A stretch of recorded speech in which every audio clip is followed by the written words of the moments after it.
이번 시간에는 로마서 11장 1절에서 10절까지 말씀을 통해서 하나님께서 자기 백성을 결코 포기하지 않으신다. 하나님께서는 이스라엘을 결코 버리지 아니하셨다는 것을 함께 살펴보고자 합니다. 이스라엘은 하나님의 구원 계획 가운데, 인류 구원 계획 가운데 중요한 부분을 차지하고 있습니다. 그래서 하나님께서는 이스라엘을 향한 특별한 계획을 가지고 계시고, 그들이 지금은 비록 하나님을 받아들이지 않지만 마지막 때에 하나님께 회개하고 민족적으로 회개하고 돌아오는 그런 일이 있다는 것을 성경 말씀을 통해서 보여주고 계십니다. 하나님께서는 이스라엘을 버리지 않으셨는데, 오늘날 신학자들 가운데에서는 하나님이 이스라엘을 버리셨다, 이렇게 주장하는 그런 신학 부류가 있습니다. 그걸 가리켜서 이스라엘 대체신학이라고 부릅니다. 이스라엘 대체신학은 가장 근본적인 오류는 하나님의 백성 이스라엘과 또 구원받은 신약교회 성도들을 제대로 구분하지를 못함으로써 이제 오류에 빠져 있습니다. 이스라엘 대체신학은 역사적으로 실제하고 있는 이스라엘 민족을 예수 그리스도의 피로 구원받은 신약교회와 혼동하는, 이스라엘의 지위를 신약교회로 대체하는 이런 신학 움직임을 이스라엘 대체신학이라고 부릅니다. 왜 이런 신학 사조가 등장했느냐? 이스라엘은 예수 그리스도께서 주시는 하늘의 왕국을 거절했습니다. 조상들에게 약속하신 왕국을 거절을 하고 왕으로 오신 그리스도를 받아들이지 않았습니다. 카이사르 외에는 우리에게 왕이 없습니다. 자기들은 카이사르 황제를 섬기지 유대인들의 왕 예수 그리스도를 받아들이지 않는다고 했습니다. 그리고 예수님의 무죄한 피를 팔아넘기면서 그 예수님의 피에 대한 책임을 영원토록 우리와 우리 자손들에게 돌리라고 했습니다. 빌라도는 그들 앞에서 손을 씻으면서 나는 이 무죄한 피와 무관하다, 그러면서 거기에서 손을 뗐습니다. 이스라엘은 저주를 자청했습니다. 그리고 AD 66년 유대 전쟁, 로마와 이스라엘 사이에서 벌어진 전쟁입니다. 유대 전쟁이 계속되다가 마침내 AD 70년경 예루살렘이 함락당했습니다. 로마의 장군 타이터스 디도, 나중에 이 사람이 로마 황제가 됩니다. 타이터스 장군에 의해서 AD 70년경 예루살렘이 완전히 함락되고 예수님 말씀처럼 돌 하나도 돌 위에 남지 않고 다 무너졌습니다. 그리고 그들은 나라를 잃고 온 세상에 뿔뿔이 흩어졌습니다. 그리고 그들은 20세기 들어오기까지는 나라 없는 그런 민족이 되었습니다. 민족은 있는데 국가를 형성하지 못했습니다. AD 1세기, 2세기를 지나면서 이스라엘 민족은 점차 사람들 기억에서 잊혀졌습니다. 이스라엘에는 국가는 없어요. 하지만 세계 곳곳에서 자기들 나름대로 유대인 공동체, 디아스포라를 구성하면서 흩어져 사는 유대인들은 있었습니다. 그리고 그 이후로 중세시대가 찾아왔죠. 로마 카톨릭이 약 1000년간 세계를 지배하는 그런 암흑기가 찾아왔습니다. 초창기 초대교회로부터 시작해서 성경대로 믿는 그 교회는 꾸준히 명맥을 가지고 이어져 오는데, 이 예수 그리스도의 복음에서 이탈해서 고대 바빌론 신비 종교 체계를 받아들이고 그리스의 플라톤 철학을 받아들이고 이교도들의 풍습을 받아들이고 로마의 정치 제도를 가미해 가지고 만들어진 거대한 종교 시스템이 로마 가톨릭입니다. 자, 그런데 이 로마 가톨릭이 지배하고 있던 이 당시에 신학자들이 구약 성경을 읽어보니까 이게 도통 이해가 안 되는 겁니다. 뭐가 나와요? 이스라엘의 남은 유대인들의 그 남은 뿌리에서 가지가 자라고 이스라엘이 독립국가를 형성하게 되고 열방의 어뜸으로 서게 되고 하니까 나라가 있어야 이게 나라가 있어야 세계 모든 국가들 가운데 어뜸이 되고 할 텐데 나라가 없는데 구약 성경을 읽으니까 하나도 이해가 안 되는 겁니다. 예언의 말씀은 분명히 나와 있는데 그 예언의 말씀이 성취될 조짐이 보이지 않는 거예요. 자, 그래서 이 신학자들이 고민에 빠졌습니다. 물론 성경 말씀을 그대로 읽고 믿음으로 받아들이면 되는데 아무리 봐도 그 땅에 이스라엘의 민족 국가를 형성할 조짐이 보이지가 않는 겁니다. 그래서 그들은 성경을 구약 성경에서 일어나는 그런 모순점을 어떤 식으로 해결을 했느냐? 구약 성경에 이스라엘이라는 말만 나오면 그걸 전부 다 신약교회로 바꾸는 겁니다. 우리가 이스라엘이다. 저 아브라함의 자손 이스라엘 민족은 하나님께서 이미 버리셨고 그들은 이제 끝장났다. 나라 잃은 떠돌이 민족이 되었다. 대신 그 이스라엘이라는 지위를 신약교회가 차지했다고 주장하면서 구약 성경을 영적으로 해석을 한 겁니다. 그래서 이스라엘이 열방 가운데 어뜸이 되고 이 이방인들이 유대인 하나를 붙잡고 그에게 간청해서 그에게 기대고 의지하고 하는 그런 것을 뭘로 바꿔놓았느냐면 이 로마 가톨릭 교회가 전 세계를 장악하고 교황의 한마디에 이 전 세계 세상의 군주들이 꼼짝 못하게 되고 그리고 이 안 믿는 불신자들이 이쪽 로마 가톨릭을 의지하게 될 것이다. 이런 식으로 해석을 이제 바꿔놓는 겁니다. 이스라엘은 분명히 역사적인 실체가 있습니다. 땅이 있고 민족이 있고 국가만 없어요. 법전도 가지고 있습니다. 그들은 모세의 율법을 가지고 있습니다. 자, 하지만 이 신학자들이 보기에는 이스라엘이 민족 국가를 이룬다는 것은 상상하기도 힘든 일이었습니다. 그래서 이 대체신학이라는 논리를 만들어내서 과거 이스라엘이 가지고 있던 지위와 영광을 이제 신약교회가 그 자리를 밀어내고 대신 차지했다는 겁니다. 대체신학에서 이야기하는 주장은 이스라엘은 하나님께 버림받았다는 겁니다. 하나님께서 자기 아들을 그들에게 보내주셨는데 하나님께서 보내신 메시아를 받아들이지 않고 죽였다는 거죠. 하나님의 아들을 죽이는 이런 엄청난 죄를 저질렀기 때문에 절대 용서받지 못한다. 이스라엘은 자기들의 왕을 거부했기 때문에 하나님께서 그들을 버리셨다는 겁니다. 따라서 지금은 교회가 이스라엘의 지위를 계승했다. 그렇게 주장하는 겁니다. 구약 성경에 나오는 이스라엘에 대한 그런 예언들을 전부 영적인 그리스도인들이 바로 이스라엘이다. 우리가 바로 이스라엘이다. 그런 식으로 주장을 하는 겁니다. 이런 식으로 성경을 문자 그대로 보지 않고 상징으로 이스라엘이 뭐냐? 아브라함, 이삭, 야곱 그게 아니라 구원받은 우리를 이스라엘이라고 한다. 영적인 해석을 함으로써 오류에 빠지게 된 겁니다. 성경에는 하나님께서 이 세상에 있는 사람들을 세 부류로 나눕니다. 세 부류로. 남자, 여자로 나누는 게 아닙니다. 백인종, 황인종, 흑인종으로 나누는 게 아닙니다. 하나님께서 나누는 기준은 유대인, 이방인, 교회 이렇게 셋으로 나눕니다. 고린도전서 10장 32절에서 유대인들에게나 이방인들에게나 하나님의 교회에나 이렇게 세 부류로 하나님께서 구분을 하고 있습니다.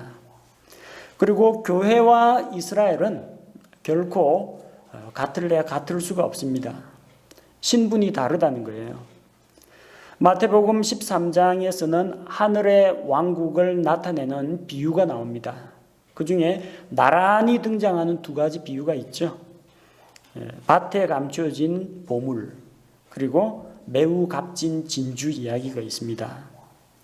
어떤 사람이 밭에 보물이 숨겨져 있는 것을 보고 자기 재산을 팔아서 그 밭을 샀습니다. 밭을 사면 밭 안에 감춰져 있는 보물도 자기 것이 된다는 겁니다. 밭을 소유하면 보물을 소유하게 됩니다. 마태복음 13장에서 밭은 무엇이라고 합니까? 밭은 세상이요. 세상이 밭입니다. 따라서 세상을 예수 그리스도께서 통치하시는 그때가 오면은 내게 구하라, 내가 땅의 맨 끝까지 내게 유업으로 주겠다. 천년왕국 때 예수님이 그 약속을 받아 누리게 되면 어떤 일이 일어나냐? 그 안에 있는 보물이 누구예요? 출애굽기 19장 5절 6절 너희가 만일 내 명령에 순종하고 나의 모든 율법을 지켜 행하면 너희는 나의 특별한 보물이 될 것이요 제사장 왕국이 될 것이요 거룩한 민족이 되리라.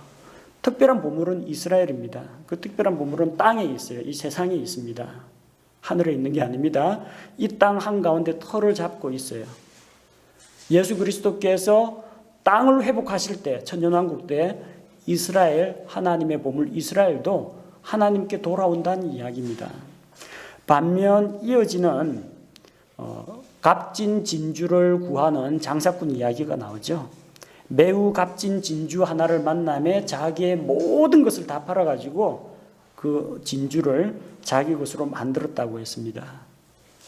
자기 재산과 자기 생명까지 다 바쳐서 구원을 얻는다 이 이야기가 아니에요. 매우 값진 진주는 구원받은 그리스도인을 말합니다. 상인은 예수 그리스도를 말합니다. 우리는 구원을 돈으로 값주고 살 수도 없어요. 우리는 하나님 앞에서 영적으로 파산한 자들입니다. 결코 이 구원을 살 능력이 없습니다. 그러나 죄로 인해서 하나님과 분리되어 있는 이 죄인들을 위해서 예수님께서 자기의 모든 것을 다 바쳐서 자기의 피값으로 우리를 구속하셨습니다. 이 금이나 은이나 다이아몬드라고는 하지 않았죠. 값진 진주라고 했습니다. 진주가 어떻게 얻어져요? 저 바다 깊은 곳에서 조개에 상처가 나면은 물이나 이물질이 침투하는 걸 막기 위해서 분비물을 뿜습니다. 뿌연 분비물을 뿜는데 그게 바다 속에서 그런 고통 속에서 엄청난 그 수압을 견디면서 단단하고 찬란한 진주가 만들어집니다. 예수 그리스도의 고난과 죽음의 결과로 얻게 되는 그런 보물이에요. 유대인들 이야기할 때는 밭을 샀어요. 보물을 사지 않았습니다. 밭을 사면은 보물이 딸려옵니다. 그러나 신약 교회는 예수님께서 직접 자기 피값으로 직접 사셨습니다. 밭에 숨겨진 보물과 값진 진주는 서로 다릅니다. 하나는 이스라엘을 말하고 하나는 교회를 말합니다. 이 이스라엘과 교회라는 이 두 가지 축이 하나님의 인류 구원 계획과 맞물려 있다는 겁니다. 구약시대에는 하나님께서 이스라엘을 사용하셨어요. 구약시대에는 이스라엘에게 율법을 주셨습니다. 대언자를 보냈습니다. 제사장을 주고 제사의식을 주었어요. 그래서 이스라엘이 하나님의 율법을 지키고 하나님의 영광을 드러낼 때 다 와서 영광에 참여하라. 와서 우리의 영광을 보라. 스바의 여왕도 찾아오고 저기 시리아 땅에서 나만 장군도 찾아오고 이방인들이 나와서 하나님께 경배합니다. 이게 제사장 민족의 역할입니다. 근데 그들은 하나님의 말씀을 자기 거라고만 여기고 절대 밖으로 유출시키지 않았습니다. 이 말씀을 이방인들에게 나눠주고 뺏겨 쓰고 번역해가지고 퍼뜨리고 이런 걸 하지 않았어요. 우리만 택함 받은 민족이다. 너희가 하나님께 나오려면 할례를 받고 유대인이 되어라. 그렇게 했는데 자기들조차도 율법을 안 지켰어요. 말씀은 받았는데 그 말씀을 그냥 간직만 하고 있지 율법의 정신, 율법의 목적을 깨닫지 못했어요. 그렇게 문자주의, 율법주의, 선민의식에 쩔어 있다가 결국은 메시아가 왔는데 알아보질 못하는 거예요. 약속대로 유대인들의 왕 그리스도께서 오셨는데, 그래서 그들이 예수님이 주시는 왕국을 거절했어요. 그 왕국은 그들에게 주어지지 못했습니다. 대신 연기가 되었습니다. 언제까지? 그들이 찬송하리로다 주의 이름으로 오시는 이여 하고 예수님을 환영할 때까지. 예수님 나귀 타고 예루살렘 올라오실 때 그들 한번 말을 했지만, 찬송하리로다 주의 이름으로 오시는 이여 했지만 그 뒤에 하신 말씀입니다. 너희가 찬송하리로다 주의 이름으로 오시는 이여 할 때까지 다시 나를 보지 못할 것이다. 언제 그렇게 하게 되겠어요? 환난기 때 적그리스도의 핍박을 받으면서 자기들이 이 적그리스도에게 속았다. 십자가에서 죽으신 그 그리스도가, 예수 그리스도가 메시아다. 그걸 깨달을 때 예수 그리스도께서 빨리 오셔가지고 적그리스도의 왕국을 멸망시키고 이 땅에 메시아 왕국, 천년왕국을 세워주십시오. 그럴 때 예수님을 환영하게 될 거란 이야기입니다.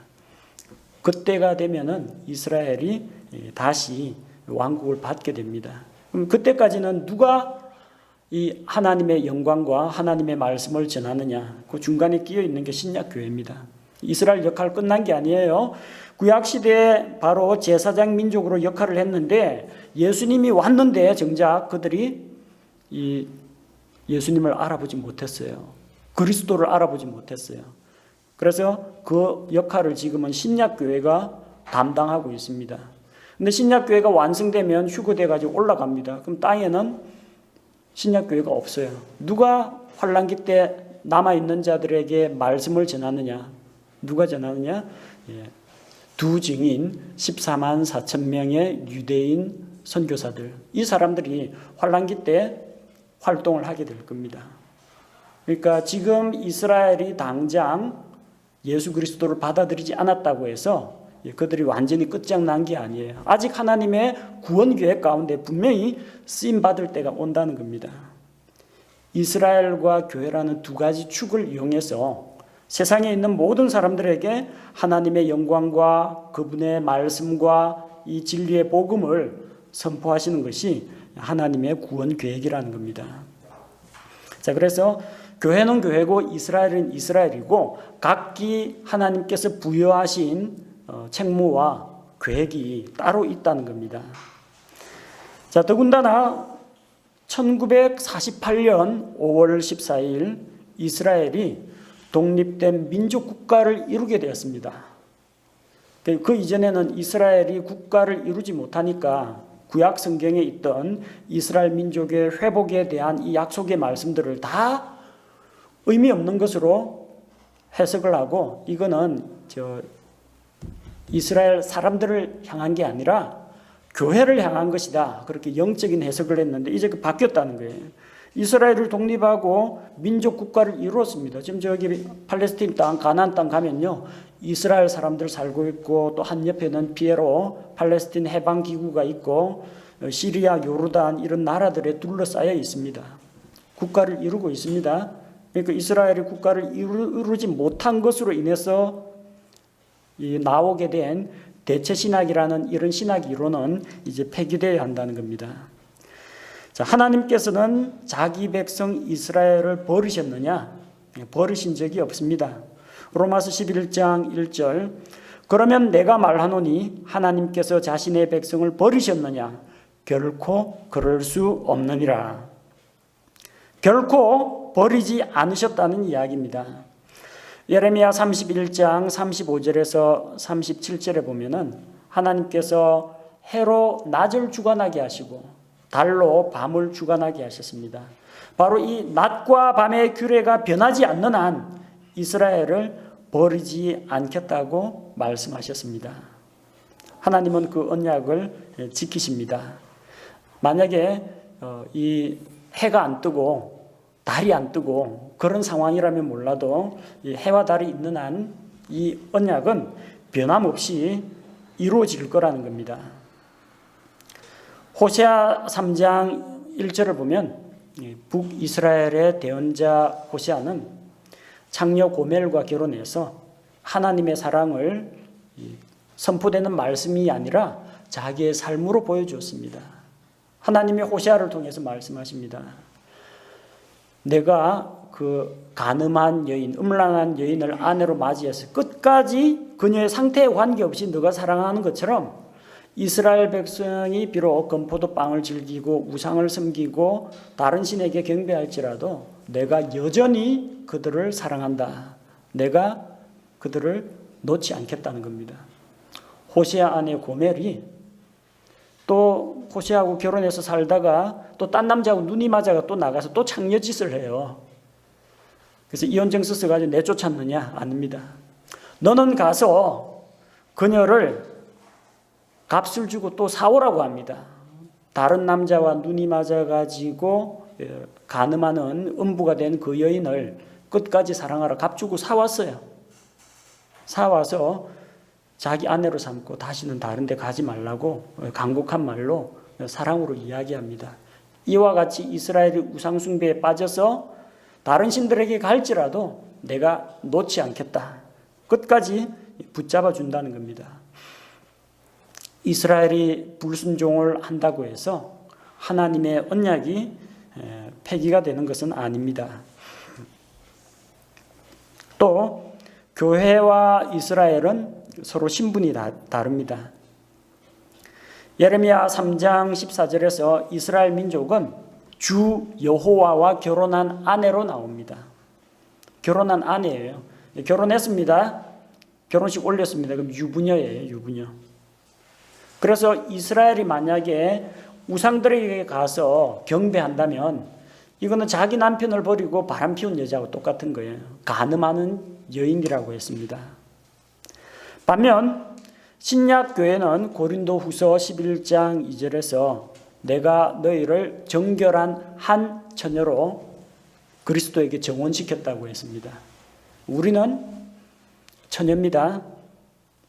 순결한 한 처녀입니다. 정혼 언약을 맺은 처녀입니다. 결혼식은 어린 양의 혼인식은 우리 휴거되고 난 이후에 이루어질 겁니다. 지금은 처녀예요. 유부녀하고 처녀가 같습니까? 다릅니까? 다르죠. 이스라엘은 주 여호와와 결혼한 아내라고 했고 우리는 정혼 언약을 맺고 하늘나라에 올라가서 어린 양의 혼인식을 치르게 되는 순결한 한 처녀입니다. 유부녀하고 처녀는 같지 않습니다. 그 다음 교회는 신약교회는 올리브 나무에 접붙여진 야생 올리브 나무입니다. 원래 참 올리브 나무 쪽이 아니고 야생 올리브 나무 출신이에요. 약속에 대해서 외인이고 아브라함 자손도 아니에요. 근데 이 사람들은 날 때부터 아브라함의 씨에서 나온 자들입니다. 이스라엘은. 하지만 그들이 아브라함 언약을 어기고 그들이 그리스도를 받아들이지 않으면 잘려나갑니다. 아브라함 언약에서 제외가 됩니다. 근데 우리는 믿음으로 그 올리브나무, 순수한 올리브나무에 접붙여진 존재라는 겁니다. 한쪽은 본체에 원래 있던 가지들, 원가지들이고 우리는 바깥에 있는 야생 올리브나무에서 접붙임을 받은 가지라는 겁니다. 교회가 원래 이스라엘이라면 접붙일 필요가 없죠. 원래부터 본체에 잘 붙어 있는데 뭘 잘랐다 다시 붙이겠습니까? 하나는 원가지, 하나는 밖에서 굴러 들어온 가지, 서로 다르다는 겁니다. 교회는 주님을 만났습니다. 이스라엘은 주님을 알아보지 못하고 눈이 멀어 있습니다. 로마서 11장 25절에 보면은 이방인들의 충만함이 이럴 때까지 그들 중 일부가 눈머는 일이 이스라엘에게 생긴다고 했습니다. 만약에 교회가 이스라엘이다 하면 교회가 이스라엘이죠. 이스라엘이 눈머는 일이 생긴다. 눈머는 일이 교회에 생긴다. 교회가 눈이 멀어가지고 예수님을 못 알아본다? 황당한 이야기가 되어버리는 겁니다. 교회가 이스라엘이라면. 구원받은 교회는 눈이 멀지 않았습니다. 누구든지 하나님의 영으로 말하는 자는 예수를 저주할 자라 하지 않습니다. 성령님으로 아니하고는 예수 그리스도를 주라고 할 수 없습니다. 우리는 눈 먼 게 아니에요. 구원받은 성도들은 영적인 눈을 뜨고 그리스도를 구세주로 받아들였습니다. 눈 먼 자는 누구냐? 예수 그리스도를 알아보지 못하는 저 유대인들이 눈이 멀어 있다는 겁니다. 자, 한쪽은 눈이 먼 자고 한쪽은 눈을 뜨고 예수 그리스도를 만난 자예요. 둘은 결코 같을 수가 없다는 이야기입니다. 교회와 이스라엘은 같은 존재가 아니라는 이야기예요. 그럼에도 불구하고 이 이스라엘 대체 신학이라는 게 당시로서는 큰 영향을 미쳤고, 로마 가톨릭이 중세 천년을 지배하는 가운데에서 가톨릭 신학자들 어거스틴, 토마스 아퀴나스 이런 사람들을 통해서 로마 가톨릭 교리가 그대로 퍼져나갔어요. 그리고 거기에서 종교개혁을 통해서 빠져나온 사람들이 있죠. 칼빈이라든지 마르틴 루터라든지 개신교라고 합니다. 로마 가톨릭에 속해 있다가 빠져나온 사람이에요. 마르틴 루터가 원래 가톨릭 수사 출신 아닙니까? 칼빈도 마찬가지로 그쪽에서 배우고 있다가 사제에게서 배우고 있다가 빠져나온 거 아닙니까? 원래 다 그 영향을 받았던 사람이에요. 하지만 우리 성경대로 믿는 신약교회 성도들은 면면이 침례 성도들의 믿음은 가톨릭하고 혼합되지 않고 그대로 내려오고 있었습니다. 그래서 우리 침례교회를 가리켜서는 개신교라고 하지 않습니다. 우리는 가톨릭에서 독립한 적이 없어요. 신앙의 뿌리가 예수 그리스도의 사도들로부터 지금까지 계속 내려왔습니다. 중간에 그들이 탈선해가지고 여러 가지 바빌론 신비 종교에다가 로마 정치 체제에다가 이방인들의 풍습과 그리스 철학을 혼합해서 만든 이 혼합 종교가 로마 가톨릭입니다. 가톨릭에서는 자기들이 큰 집이고 개신교는 작은 집 그런 식으로 부르는데 그건 개신교 이야기고, 우리 성경대로 믿는 침례 성도의 믿음의 연원은 로마 가톨릭이 우리 조상이 아닙니다. 예수 그리스도의 사도들, 초대교회 성도들이 우리 믿음의 조상들입니다. 자, 그런데 이 로마 가톨릭에 의해서 이스라엘 대체 신학이 이 세상에 퍼져나가면서 교회 안에, 물론 그 당시에는 가톨릭 교회, 그리고 가톨릭 교회로부터 독립한 이 개신교 교회에도 이런 대체 신학이 퍼져나간 겁니다. 그 주 영향이 무엇으로 나타났느냐? 성경 해석에 영향을 미쳤다는 겁니다. 성경대로 믿는 이 그리스도인들은 성경 말씀을 1차적으로는 문자적으로 받아들입니다. 문자적으로 받아들여도 전혀 문제가 없을 때, 그리고 그 다음에는 역사적, 문화적 그런 배경을 고려해가지고 누구에게 주신 말씀이냐, 어떤 목적으로 주신 말씀이냐, 그걸 파악해가지고 이해를 합니다.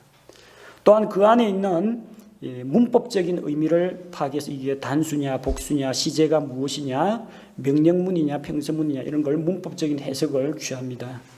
이게 근본주의 성경 해석 방법입니다.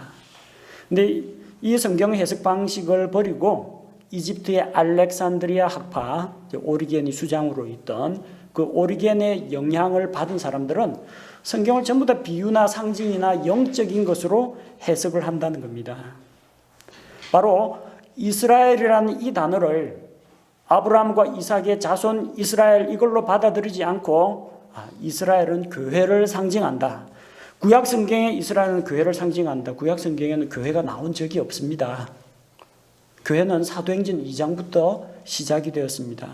이런 식으로 구약시대에 존재하지도 않았던 그 교회를 이스라엘이 교회다 이런 식으로 영적으로 해석을 하는 그 풍조가 결국 어디서 나왔느냐?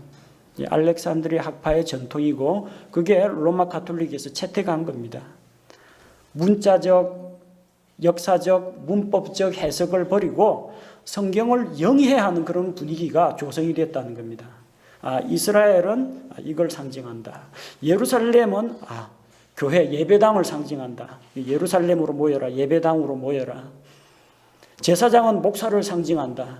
그러니까 제사장에게 복종한 것처럼 목사에게 복종을 해라. 제사장은 하나님의 사람이고 특별한 신분이고 목사도 목회자도 특별한 신분이고 다 이런 식으로 영적인 비유 상징으로 해석하는 그런 분위기가 형성되었다는 겁니다. 그다음 구약 시대에는 이스라엘의 율법이 있었죠. 그 율법을 그대로 물려받거나 그 율법을 신약 교회가 다른 형식으로 지키게 됩니다. 여러 가지 교회 안에 종교 의식들이 자리 잡게 됩니다. 예루살렘 교회는 이런 거 없었습니다. 안디옥 교회도 이런 거 없었어요. 구약 성경 이스라엘이 지켜야 하는 계명 가운데 중요한 게 안식일하고 할례입니다. 너희는 안식일을 지켜 행하라 하니까 교회는 초대교회 성도들은 예수 그리스도의 부활을 기념해서 안식 후 첫날 주일날 예배를 드렸습니다. 그러니까 이스라엘은 과거에는 안식일을 지켰는데 우리는 주일을 지켜야 된다. 주일 성수라는 그런 교리가 나옵니다. 성경에 주일 성수는 없습니다. 다만 주님의 부활을 기념해서 모든 성도들이 한자리에 모여서 공적으로 예배드리는 이런 것은 대단히 큰 의미가 있습니다. 그날 하루만 좀 무거운 일들과 걱정, 근심을 벗고 말씀에 깊이 빠지고 그리스도인의 교제 가운데에서 하나님께 영광과 찬송을 돌리며 하루를 보내자. 그런 의미지 안식일 날 몇 킬로미터 이상 걸어가면 안 된다. 그러니까 교회 올 때 버스 타고 오면은 주일 성수 위반한 것이고, 그 다음에 안식일 날 물건 매매 같은 거 하면 안 되니까 주일날 주일학교 기념품이라든지 상품 같은 거 사거나 교회 바깥에 있는 가게에서 떡볶이나 오뎅 사 먹으면은 이거 주일 성수 위반이다. 이런 식으로 잘못 가르치면 안 된다는 이야기입니다. 근데 그런 식으로 많은 개신교회들이 로마 가톨릭에서 그런 식으로 가르쳐 왔다는 거예요. 주일은 주일이고 안식일은 안식일인데 유대인들이 안식일을 지키는 수준으로 주일 성수를 지켜야 한다라는 이런 식의 율법주의가 교회 안으로 들어오게 됐다는 겁니다. 왜요? 이스라엘이 아닌데 그리스도 안에서 자유하게 된 사람들이 율법 하에 있던 이스라엘 흉내를 내다 보니까 교회 안에 율법이 들어오게 된다는 겁니다. 이스라엘 사람들은 아브라함의 자손이라는 표시로 자기 몸에 언약의 표식을 새깁니다. 그게 할례죠. 그래서 난지 제8일에 남자아이는 할례를 받지 않습니까? 우리도 뭔가 있어야 되지 않느냐. 어릴 때 뭔가 하나님의 백성이라는 도장을 찍어놔야 되지 않느냐. 그래서 유아 세례가 나온 겁니다. 침례는 세례가 아니라 원래 침례가 맞습니다. 침례는 예수 그리스도를 구세주로 믿고 자기가 죄인임을 고백하고 예수 그리스도의 대속을 믿고 자기가 그리스도와 함께 연합하여 그분과 함께 십자가에 못 박혀 죽고 그분과 함께 부활했다. 이 믿음의 고백을 가진 사람이 구원받은 사람이 침례받는 겁니다.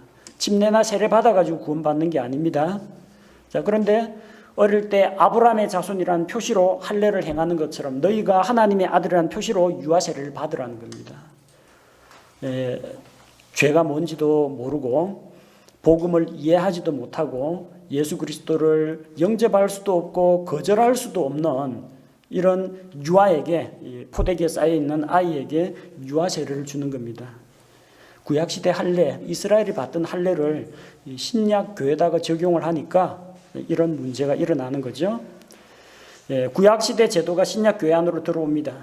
예배당을 성전이라고 합니다. 우리 이 예배당은 성전이 아니고요. 교회 건물입니다. 교회 건물 또는 예배당이라고 부릅니다. 성전이라는 단어는 성경에 딱 두 번 사용됩니다. 하나는 물리적인 예루살렘에 세워져 있는 성전. 그게 성전입니다. 다른 교단에서 하는 것처럼 순복음 분당 성전, 순복음 의정부 성전, 이 성전 말고요. 그건 예배당 교회 건물입니다.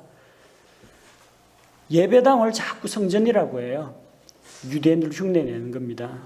또 목사가 제사장 노릇을 합니다. 하나님으로부터 선택을 받은 특별한 직무를 받은 이 제사장, 그래서 평신도 하고 사제 계급하고 나누게 된다는 겁니다. 목사가 왕노릇 합니다. 잘못된 겁니다. 목회자나 집사나 모두 다 그리스도 안에서 같은 형제입니다. 다만 목양의 기능을 담당하는 의무를 띠고 있기 때문에 목사라고 부르는 겁니다. 구약시대의 제사장들은 민수기 6장 24절에서 26절 그 구절을 가지고 이스라엘을 축복했습니다. 그래서 주께서 내게 그 얼굴을 비춰주시고 주께서 내게 복을 주시고 하나님의 이름을 불러가면서 이스라엘 민족을 축복을 했습니다. 그걸 또 그대로 본받아가 신약교회에서 지금은 뭐 하나님의 크신 은혜와 우리를 위해서 십자가에서 대속의 피를 흘리신 예수 그리스도의 지극하신 사랑과 성령의 교통 감화 충만하심이 여기에 모인 모든 무리에게 함께 있을지어다 뭐 이런 식으로 축도를 합니다. 이거 아무나 하면 안 돼요. 일반 성도들 이렇게 하다 교회에서 큰일 납니다. 전도사도 이런 거 못합니다. 목사 안수 받아야 합니다. 목사 안수 받아야 할 수 있어요. 목회자에게만 이런 축복권을 줍니다. 목사도 아프면 주일학교 학생들도 목사님 하나님께 제가 건강 회복을 위해서 기도하겠습니다 하고 축복하고 기도해 줄 수 있습니다. 목사라고 특별한 존재도 아니고 목사가 축복 기도한다고 축복이 임하고 저주를 내뱉는다고 성도에게 저주가 임하는 게 아닙니다. 근데 꼭 제사장 흉내를 내고자 하는 겁니다. 왜요? 자기가 이스라엘인 줄 알기 때문에 그런 겁니다. 제사장들은 그 복식이 출애굽기하고 레위기 보면 복장이 좀 까다롭습니다. 이 머리에 모자도 쓰고 그다음에 여기 파란색으로 이제 가운도 입고 속에는 이제 아마포 속옷을 입고 그다음 뭐 주렁주렁 달고 보석 흉패 이런 거 달고 제사장 복장이 따로 있어요. 일반 백성들은 그런 복장이 없어요. 사제 집단하고 이 평신도 집단을 나누다 보니까 로마 가톨릭에서는 교황 추규경, 뭐 승정, 뭐 사제 이런 사람들 복장이 전부 다 직급별로 다 구분이 있습니다. 개신교에서 로마 가톨릭에서 빠져나오긴 했는데 그 전통을 벗어나지 못하고 까만색 가운을 입고 거기에다가 계절별로 절기별로 색깔도 다 기억 못하겠네요. 어쨌든 절기별로 이 후드를 계속 답니다. 뭔가 제사장처럼 보이죠. 다른 사람들 입은 평범한 것보다도 성구사 이런 데서 가는 성이사 이런 데서 파는 그런 가운을 입고 제사장 노릇을 하는 겁니다. 잘못된 겁니다. 11조 주일 성수 같은 것을 마치 구약시대 유대인들이 안식일 지키고 11조 헌금, 일종의 그쪽은 조세입니다. 정확하게 10분의 1을 떼는 것처럼 그걸 교회 성도들에게 의무로 규정하는 겁니다. 헌금하지 말라는 이야기가 아닙니다. 그걸 율법의 의무감으로 하지 말라는 이야기예요. 하나님을 사랑함으로 자원하는 마음으로 후히 드리고자 하는 기쁜 마음으로 하는 건 상관이 없는데 이 종교의 굴레에 매여가지고 의무감으로 이 세금 내듯이 하는 그런 헌금은 하나님을 기쁘시게 못한다는 이야기입니다. 왜 교회 안에 구약시대 율법의 잔재들이 들어오느냐. 그 율법은 이스라엘에게 주어졌는데 교회가 이스라엘 흉내를 내고자 하다 보니까 그렇게 되는 겁니다.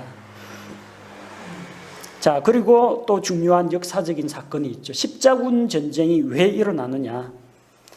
대체신학 때문에 일어난 겁니다. 이스라엘의 종교 중심지는 예루살렘이에요. 교회가 이스라엘의 지위를 차지했다라고 하면은요, 어디가 성지예요? 예루살렘이 성지가 되는 겁니다. 그러니까 로마 교황이 로마 바티칸에 있으면 안 돼요. 정통성이 없는 교황이에요. 어디를 장악해야 되느냐? 내가 하나님의 대리자로 이스라엘이 차지하고 있던 그 지위, 이스라엘의 대제사장 그거 차지하려면 예루살렘 점령해갖고 예루살렘 성전에서 미사 집전해야 됩니다. 그러다 보니까 거기 누가 있어요? 이슬람 교도들이 막고 있어요. 그러니까 십자군 전쟁이 일어나는 겁니다. 성지를 탈환하라. 그냥 로마에 그냥 가만히 있고 로마 교회, 안디옥 교회 이런데 각 지역에 교회가 있으면 되는데 이스라엘의 지위를 차지하기 위해서는 예루살렘을 잡아야 됩니다. 마치 이 전쟁이 일어나면은 그 수도를 딱 장악을 하고 그래야만 수도 서울에다가 이 깃발을 꽂아야만 점령을 하는 게 되는 것처럼 로마 교황은 자기가 이스라엘의 지위를 획득한 교회의 수장이라는 것을 입증하기 위해서 어쨌든 자기 임기 중에 예루살렘을 탈환하려고 했습니다. 그걸 위해서 수많은 사람들이 피를 흘렸고요. 그 비용을 조달하기 위해서 면죄부도 팔았고 기적이 일어나기를 바라는 마음에서 소년 십자군 이런 것도 조직해가지고 얼마나 많은 어린애들이 죽었습니까? 다 그 무지해서 그래요. 예루살렘을 성지라고 생각하고 그걸 탈환해야만 이스라엘의 지위를 계승한다고 그렇게 믿었던 겁니다. 오늘날에 또 기가 막힌 그것은 또 환란 통과설, 이것도 대체 신학의 잔재입니다. 구약 성경에 보면은 이스라엘은 야곱의 고난의 때를 거칩니다. 우리 이미 예레미야 30장 8절에서 살펴본 바와 같이 이스라엘은 예수 그리스도를 받아들이지 않고 있다가 환란기 때 적그리스도의 엄청난 핍박을 통해서 깨닫고 하나님께 회개하고 돌아오게 됩니다. 그래서 이스라엘 민족의 고난에 대해서 예레미야 대언자가 이야기했고 다니엘이 내 민족에게 임할 그런 고난에 대해서 이야기했고 구약시대 대언자들이 이스라엘의 고난의 때에 대해서 환란기 이스라엘에 대해서 언급하고 있습니다. 자, 교회가 이스라엘의 지위를 차지했다고 했죠. 지위만 차지한 게 아니라 이스라엘이 받을 재앙까지도 이제 물려받겠다는 겁니다. 이스라엘이 겪어야 할 그 대환란을 교회가 겪어야 된다는 겁니다. 교회가 마지막 날에 그 대환란을 통과해야 한다는 주장입니다. 왜? 성경에 이스라엘이 환란 통과하는 거 나오거든요. 이스라엘은 교회지, 교회가 환란을 통과한다. 자연스럽게 연결되는 겁니다. 이 대체 신학 하나가 얼마나 많은 잘못된 씨앗을 뿌려놨는지 아마 여러분이 이해를 할 수 있을 겁니다. 자, 그럼 과연 대체 신학자들이 주장하는 것처럼 하나님께서 이스라엘을 완전히 버리셨는가? 아까 아니라고 그랬죠? 1절에서 결코 그럴 수 없느니라. 하나님께서 이스라엘과 맺은 언약은 폐할 수 없다고 했습니다. 하나님이 이스라엘을 버리지 않았다. 그 증거가 있느냐? 증거가 있어요. 바울 자신이 증거입니다. 나도 이스라엘 사람이요 아브라함의 씨에서 난 자요 베냐민 지파에 속한 자니라. 바울이 이스라엘 사람이거든요. 나 구원받지 않았느냐? 하나님이 이스라엘 부르셨으면 난 왜 구원받았냐? 그 이야기입니다. 바울은 살아있는 예표가 됩니다. 바울은 예수님을 부인하고 하늘의 밝은 광채에 노출되어 눈이 멀었어요. 그리고 시력을 회복하고 나서 예수 그리스도를 주로 받아들였어요. 바울에게 일어난 요 사건이 이스라엘 민족에게 그대로 일어납니다. 이스라엘은 지금 메시아를 부인하고 영적으로 눈이 멀었습니다. 그러나 나중에 그들이 바울처럼 회개하고 돌아온다는 겁니다. 회개하고 돌아올 때 그 폭발력이 무섭습니다. 구약 성경을 줄줄 꿰고 있는 사람들이 신약 성경까지 이해하게 된다면 성경 66권이 완전히 진주 목걸이 만들듯이 다 엮입니다. 구약 시대에 우리가 지금 잘 이해하지 못하는 이 성경 구절까지도 이스라엘 사람들이 만약에 신약만 받아들인다면 성경이 착착착 예언의 성취가 기가 막히게 보입니다. 그거 알면은 지식이 없어 망한다고 했죠. 이 지식을 가지고 열심히 있는 이스라엘이 그 지식으로 무장된 사람이 열심을 갖게 되면 온 세상에 복음을 전하는 자들이 된다는 겁니다. 지금 비록 눈이 멀어 있지만 자, 이 하나님이 정말로 그들을 완전히 다 버리셨느냐? 그들은 완전히 쓰러졌느냐? 아니라는 겁니다. 지난 시간 9장에서 이야기했던 그루터기 사상, 남은 자는 돌아오리라. 그 이야기가 2절에서 4절에 나옵니다. 이사야 대언자가 말하기를 이스라엘의 남은 자는 돌아온다라는 그 메시지를 선포했습니다. 이사야의 아들 중에 하나의 아들은 한 아들 이름이 스알야숲입니다. 스알야숲이라는 이름은 남은 자가 돌아온다라는 뜻입니다. 이사야가 집에서 자기 그 가족들하고 또 동네 사람분들 스알야숲 하고 부르면 사람들이 뭐라고 들어요? 남은 자가 돌아온다 그 메시지로 들리는 겁니다. 일상생활 가운데에서. 그처럼 이스라엘이 비록 나무가 본체가 베어진다고 할지라도 그루터기는 남아있는데 거기에서 이새의 줄기에서 한 가지가 나오고 싹이 나고 그런 것처럼 다시 그 뿌리가 뽑혀진 게 아니라 그루터기만 베어진 것이기 때문에 그들이 반드시 회복된다는 이야기입니다. 이사야 6장 13절 보리수 나무와 상수리 나무가 자기 잎을 떨어뜨려도 그것들의 본체는 그것들 안에 남아있는 것 같이 그 거룩한 씨가 그것의 본체가 되리라 말씀하셨습니다. 본체는 남아 있게 된다는 거예요. 곁가지들은 다 잘라진다고 할지라도. 또한 엘리야의 시대에 하나님께서 바알에게 무릎 꿇지 않은 7,000명을 남겨두셨습니다. 엘리야 생각에 아합과 이세벨에 의해서 주의 대언자들이 다 죽어버리고 나만 홀로 남았나이다 이렇게 고백을 했지만 아니다. 7,000명이나 남겨두었다고 했습니다. 엘리야의 시대에 하나님께서 그렇게 사람들을 남겨두신 것처럼 지금 이 현 시대에도 행위가 아닌 하나님의 은혜로 남은 자들이 있다는 겁니다. 은혜의 선택에 따라 남은 자가 있습니다.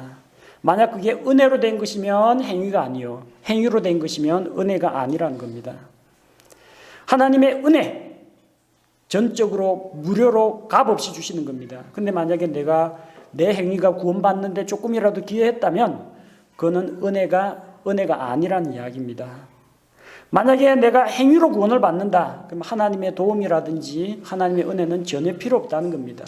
은혜와 행위는 같이 갈 수가 없습니다. 오늘날 이스라엘은 눈이 멀어 있습니다. 자, 7절에서 10절 말씀해 보니까 이스라엘은 율법의 의를 의지하다가 결국 하나님이 주시는 의는 얻지 못했습니다. 선택받은 자는 의를 얻었으나 나머지는 아직도 눈먼 상태에 있다는 겁니다. 선택받은 자라는 게 하나님이 누구 여호수아 구원받아라, 너 가브리엘 구원받아라 이런 식으로 개인을 선택해서 이 사람은 구원, 나머지는 지옥 이런 선택을 말하는 게 아닙니다. 하나님께서 선택할 때 뭘 가지고 선택을 했다고 했어요? 에베소서 1장에서 그리스도 안에서 그 아들 안에서 선택한 거예요. 그러니까 그 아들 안으로 들어가면 선택을 받는 겁니다. 하나님은 예수 그리스도를 믿는 자를 선택하셨습니다. 믿음 안으로 들어가면 은혜로 선택받는 자입니다. 선택받은 자는 의를 얻습니다. 하지만 아직까지 그리스도 안으로 들어오지 않은 나머지는 지금까지 눈이 멀어 있다는 겁니다. 눈이 멀어 있으니까 보지를 못합니다. 깨닫지를 못합니다. 복음의 진리를 알지 못하는 겁니다. 이사야 29장 10절에 보니까 잠들게 하는 영, 보지 못할 눈, 듣지 못할 귀를 주셨다고 했습니다. 이게 이스라엘의 영적인 상태입니다. 이게 8절에 인용이 되어 있죠. 또한 시편 69편 22절 23절에 그들에게 올무와 함정과 걸림돌을 주셨고 눈이 어두워 보지 못하게 하셨다고 했습니다. 9절에 10절에 사도 바울이 이사야 시편의 글을 인용해 가지고 이렇게 소개하고 있습니다. 자, 그리고 이렇게 된 것이 도대체 누구의 책임이냐는 겁니다. 하나님께서 그들로 하여금 눈멀게 하셨기 때문에 그들이 못 보게 된 것이냐? 그럼 하나님이 그렇게 눈멀게 해놓고 누구 탓을 하느냐? 그러겠죠. 자, 하나님께서 그들을 내어버려 두신 이유가 있습니다. 이사야 6장 9절에서 10절 그분께서 이르시되 가서 이 백성에게 말하기를 참으로 너희가 듣되 깨닫지 못하고 참으로 너희가 보되 알지 못하느니라 하며 이 백성의 마음을 우둔하게 하고 그들의 귀를 둔하게 하며 그들의 눈을 닫을지니 많은 사람들이 후반부만 봅니다. 그래서 하나님께서 백성의 마음을 우둔하게 만들고 귀를 둔하게 하고 그들의 눈을 닫았기 때문에 내가 성경 읽어도 이해가 안 되고 내가 안 믿어지는구나 생각하는데 그 앞쪽을 봐야 됩니다. 너희가 듣되 깨닫지 못하고 보아도 알지 못한다고 했습니다. 하나님이 말씀을 주셨어요. 이사야뿐만 아니라 그 앞에 나오는 많은 엘리야 이런 대언자들, 엘리사 대언자들, 수많은 대언자들을 그들에게 보내가지고 말씀을 주셨는데 그들이 그 말씀을 통해서 하나님의 주 되심, 자기의 죄인됨, 하나님의 심판, 형벌, 경고의 메시지 깨닫지 못했습니다. 예레미야가 너희가 죄 때문에 멸망한다, 예루살렘 멸망한다고 하니까 이 매국노 대언자라고 해가지고 그걸 핍박했습니다. 말씀을 받았으면 그걸 받아들이고 깨닫고 돌이켜야 되지 않습니까? 그렇게 안 했다는 거예요. 그러니까 어떻게 하셨어요? 백성의 마음을 우둔하게, 그들의 귀를 둔하게, 그들의 눈을 닫게 했다는 겁니다. 같은 맥락에서 데살로니가 후서 2장 10절에서 11절, 불의의 모든 속임수와 함께 멸망하는 자들에게로 오는 것이니, 적그리스도의 그런 속이는 활동들입니다. 이는 그들이 진리의 사랑을 받아들이지 아니하여 구원을 받지 못하였기 때문이라. 이런 까닭에 하나님께서 그들에게 강한 미혹을 보내사 그들이 거짓말을 믿게 하시리니, 마지막 때에 하나님께서 미혹의 영을 보내서 사람들로 하여금 거짓말을 믿게 하신다. 그래서 사람들이 마지막 때 복음을 안 받아들이고 잘 못 믿게 되나 보다가 아니고요. 이런 까닭에, 무슨 까닭이에요? 무슨 까닭에? 진리의 사랑을 받아들이지 않기 때문에 문제라는 겁니다. 하나님의 복음의 진리, 세상을 사랑하시고 구원하시는 이 하나님의 은혜의 복음을 안 받아들이니까 구원 못 받죠. 그러니까 이런 까닭에 그들이 예수 그리스도의 진리와 하나님의 사랑을 거절하고 받아들이지 않기 때문에 그런 까닭에 내어버려 두신 겁니다. 로마서 1장에서 다뤘던 내용하고 똑같아요. 하나님을 알되 하나님으로 영화롭게도 아니하고 하나님께 감사치도 아니하며, 그래서 우상숭배를 합니다. 그러니까 하나님께서 내어주사 자기 지식 속에 하나님 두기를 싫어하며 그들을 죄 가운데 내어버려 두신 것입니다. 누구의 책임이에요? 하나님께서 멀쩡한 이스라엘을 눈멀게 만들어서 못 믿게 만드신 것이 아니라 자기 의를 추구하고 그 율법을 머리로는 아는데 마음으로 하나님의 율법의 정신과 목적을 받아들이지 않으니까 예수 그리스도를 받아들일 수가 없어요. 복음을 받아들일 수가 없어요. 영적으로 눈이 멀어 있다는 겁니다. 그러나 절망은 아닙니다. 하나님께서 버려두지 아니하셨다 했으니까 그들이 다시 회복되는 날이 온다는 겁니다. 교회의 충만함, 이방인의 충만함이 이럴 때, 신약교회가 완성되고 난 이후에 하나님께서는 이제 유대인들 사역을 본격적으로 시작하시고 그를 통해서 이스라엘을 민족적으로 구원하시는 그런 놀라운 일이 일어난다는 겁니다. 그 내용을 다음 시간에 11장에서 계속 다루도록 하겠습니다.